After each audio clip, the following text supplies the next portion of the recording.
Good morning friends. आज अपन अध्ययन करेंगे शीत युद्ध का। अंतर्राष्ट्रीय राजनीति का एक महत्वपूर्ण बिंदु है शीत युद्ध। शीत युद्ध किसे कहते हैं? शीत युद्ध दो विचारधाराओं, दो पद्धतियों, दो गुटों, दो राज्यों के मध्य उग्र संघर्ष था। शीत युद्ध दो विचारधाराओं, दो पद्धतियों, दो गुटों, दो राज्यों के मध्य उग्र संघर्ष था। दो विचारधारा थी पूंजीवाद व साम्यवाद, दो पद्धतियां थी लोकतंत्र व जनवादी गणतंत्र, दो गुट थे नाटो व वार्सा पैक्ट, और दो राज्य थे यूएसएसआर व यूएसए, सोवियत संघ व संयुक्त राज्य अमेरिका। इनके मध्य जो द्वितीय विश्व युद्ध के बाद दो गुटों, दो विचारधाराओं, दो पद्धतियों और दो राज्यों के मध्य जो संघर्ष की स्थिति रही, जो तनाव की स्थिति रही, उसे शीत युद्ध नाम दिया गया है। शीत युद्ध दो सिद्धांतों का नहीं अपितु दो भीमाकार शक्तियों सोवियत संघ और अमेरिका का संघर्ष था। शीत युद्ध दो सिद्धांतों का नहीं अपितु दो भीमाकार शक्तियों सोवियत संघ और अमेरिका का संघर्ष था। शीत युद्ध में प्रचार का महत्व था, यह वाक युद्ध था। शीत युद्ध में दोनों महाशक्तियां व्यापक प्रचार, सैनिक हस्तक्षेप का प्रयोग करती है। दोनों शिविरों के मध्य तनावपूर्ण संबंधों की स्थिति को शीत युद्ध कहा गया है। इसे मस्तिष्क में युद्ध के विचारों को प्रश्रय देने वाला युद्ध कहा गया है। शीत युद्ध की पहल प्रथम बोल्शेविक क्रांति 1917 से ही हुई, परंतु इसकी स्पष्ट ध्वनि अंतर्राष्ट्रीय राजनीति में ब्रिटिश प्रधानमंत्री चर्चिल के फुलटन भाषण से सुनाई पड़ती है। फुलटन भाषण 6 फरवरी 1946 में ब्रिटिश प्रधानमंत्री चर्चिल ने दिया। उसमें कहा कि हम एक फांसीवादी शक्ति के स्थान पर दूसरी फांसीवादी शक्ति को बढ़ावा नहीं दे सकते, इसलिए साम्यवादी सोवियत संघ के विरुद्ध आंग्ल अमेरिकी गठबंधन की आवश्यकता है। और यहीं से शीत युद्ध खुल के सामने आया। शीत युद्ध का विभिन्न अवस्थाओं के अंतर्गत अपन अध्ययन करेंगे। प्रारंभिक अवस्था 1946 से 1955 तक की प्रारंभिक शीत युद्ध की अवस्था है। दूसरी अवस्था 1956 से 61 तक अस्थिर ब्लॉक अवस्था है। तीसरी तनाव शैथिल्य या देतांत की अवस्था है। चौथी नव शीत युद्ध की अवस्था है और पांचवी शीत युद्ध के अवसान का काल है। अपन पहली अवस्था 1945 से 1946 से 55 के मध्य की जो अवस्था उसका अध्ययन करेंगे। इस अवस्था को दो भागों में बांट के अपन देख सकते हैं, सैनिक शीत युद्ध और आर्थिक शीत युद्ध। सैनिक शीत युद्ध में दोनों महाशक्तियों ने एक अपने अपने सैनिक गुट की स्थापना की। 1949 में यूएसए ने साम्यवाद के अवसान के लिए नाटो का गठन किया। 1949 में यूएसए ने साम्यवाद के अवसान के लिए नाटो का गठन किया। नाटो मतलब नॉर्थ अटलांटिक ट्रीटी ऑर्गेनाइजेशन। प्रारंभ में इसमें 12 सदस्य राष्ट्र थे, जिनकी वर्तमान में संख्या बढ़कर 28 हो गई है। इस नाटो के सामने, ये इस नाटो के प्रतिफल स्वरूप 1955 में सोवियत संघ ने वार्सा पैक्ट की स्थापना की। पूंजीवाद के अवरोधन के लिए और साम्यवाद के प्रचार के लिए 1955 में वार्सा पैक्ट का गठन किया गया था। 1991 में सोवियत संघ के विघटन के साथ यह वार्सा पैक्ट समाप्त हो गया, लेकिन यूएसएसआर का रूप रूस वार्सा के रूप में एससीओ मतलब संघाई सहयोग संगठन को पुनर्गठित कर रहा है। आर्थिक शीतयुद्ध के तहत दोनों प्रमुख महाशक्तियों ने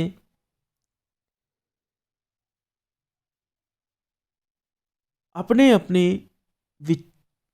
विचारधारा को बढ़ावा देने के लिए या अपने गुट में तृतीय विश्व के देशों को शामिल करने के लिए आर्थिक सहायता की नीति अपनाई। इनमें प्रमुख है ट्रूमैन सिद्धांत,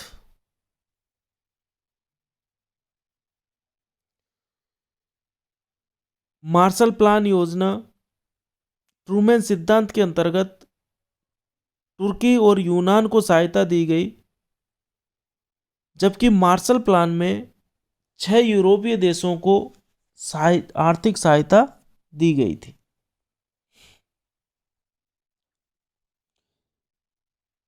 इस अमेरिकी ट्रूमैन सिद्धांत और मार्शल योजना या मार्शल प्लान के विकल्प के रूप में, इसके सामने चुनौती के रूप में कॉमेकॉन, यूएसएसआर ने कॉमेकॉन का गठन किया। पूंजीवाद के अवरोध के लिए सोवियत संघ ने 1949 में कॉमेकॉन परस्पर आर्थिक सहायता परिषद का गठन किया। इसका प्रमुख उद्देश्य साम्यवादी देशों को आर्थिक व तकनीकी सहायता देना था। इसका मुख्यालय मॉस्को में है। वर्तमान में सोवियत संघ का उत्तराधिकारी रूस कॉमे के विकल्प के रूप में स्वतंत्र राष्ट्रों को राष्ट्रकुल के गठन का प्रयास किया गया, लेकिन जब जॉर्जिया, यूक्रेन, उज्बेकिस्तान, अजरबैजान, मालदो ये पूंजीवादी गुट में शामिल हो गए, तो रूस वर्तमान में पूरी यूरोपीय कस्टम यूनियन को विकसित करने का प्रयास कर रहा है। शीत युद्ध के क्षेत्र में 1956 से 61 तक अस्थिर ब्लॉक अवस्था रही है। उसके बाद में देतांत या तनाव शैथिल्य काल आता है। 1962 का क्यूबा संकट इसी दौरान हुआ।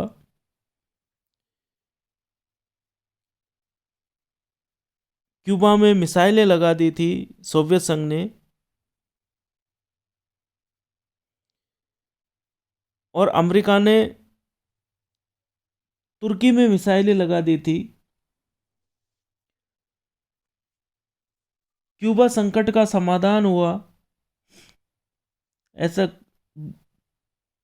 क्यूबा संकट का अंत हुआ। केनेडी के भाई और क्रुश्चेव के मध्य एक गुप्त समझौता हुआ। उसके बाद में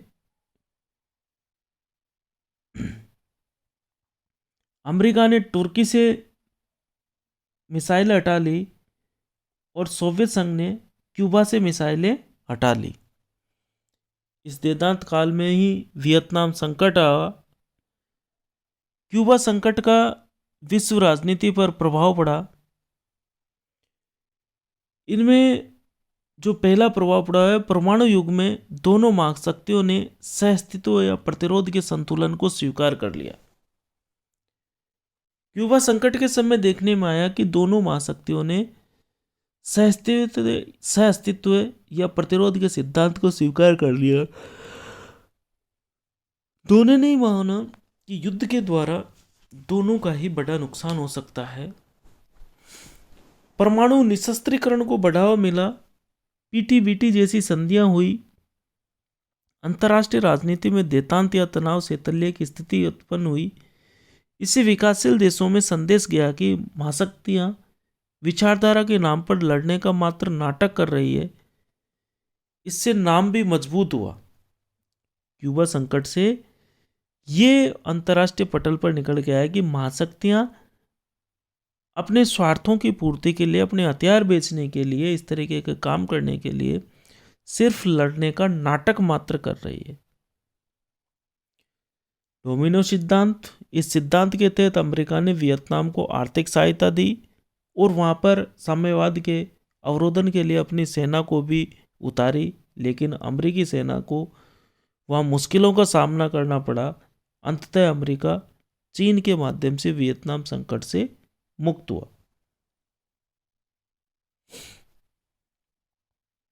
रूस चीन सीमा विवाद, यूएसएसआर की वियतनाम संकट के समय यूएसएसआर या सोवियत संघ की वियतनाम संकट के समय उपेक्षा और चीन की साम्यवादी नेतृत्व करने की इच्छा ने सोवियत संघ चीन सीमा विवाद को जन्म दिया। इसके परिणाम स्वरूप नव शीत युद्ध का जन्म हुआ और चीन पूंजीवादी गुट में शामिल हो गया। अब यहीं से नव शीत युद्ध प्रारंभ हुआ। नए शीत युद्ध के कारण क्या रहे? चीन का अमेरिकी गुट में शामिल हो जाना, सोवियत संघ का अफगानिस्तान में हस्तक्षेप करना और अमेरिकी राष्ट्रपति रीगन का अमेरिकी राष्ट्रपति बनना। दूसरा शीत युद्ध विचारधारा रहित था, क्योंकि चीन अमेरिका के निकट आ गया था। स्टार वार्स अर्थात मिसाइलों का अंतरिक्ष में स्थापित कर दी थी। युद्ध का क्षेत्र तृतीय विश्व था। अफगानिस्तान व हिंद महासागर युद्ध का क्षेत्र था। इस नवशीत युद्ध के कारण सोवियत संघ में आर्थिक संकट हुआ और शीत युद्ध का अवसान हुआ।